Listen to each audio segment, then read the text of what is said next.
कविता अच्छी आम समस्ते कम समय भितर निश्चित भाव में सारिबा तेणु व्यस्त हूँ ना कि आगु आमको डाकी दिंतु बोली कहतु ना आम भी खड़ियाल फेरबू तेणु आम कम समय भितर सारिबा। समस्त को सारस्वत प्रणाम। मो कवितार शीर्षक शिशु। शिशुटीए हृदय सुकोमल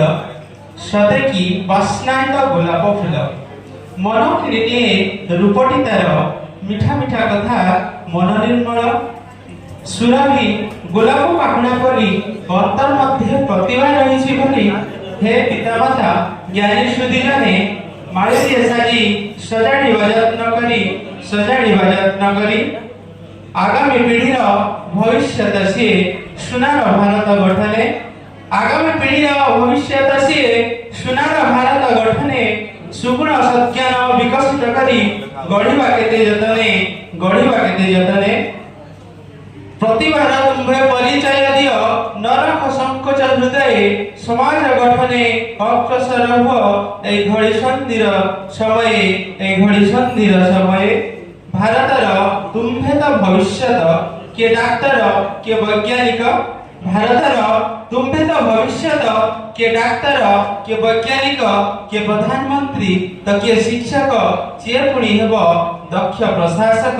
किए पुणी हेब दक्ष प्रशासक समय ध्यान सदा रखिथिब समयानुवर्ती होई समय ध्यान सदा रखिथिब समयानुवर्ती होई समय पथरे कर्तव्य करिब सुफल लगिब सेही शिष्ट आचरण चरित्र गठन निर्मल धर शेषन हृदय नम्र भाव दया क्षमा शांत ईश्वर ध्यान स्वास्थ्य अटे आम अमूल्य संपद स्वास्थ्य रखिबा यत्न स्वास्थ्य अटे आम अमूल्य संपद स्वास्थ्य रखिबा यत्न प्रति दिवस रे व्यायाम करिबा पुणी करूथिबा प्राणायाम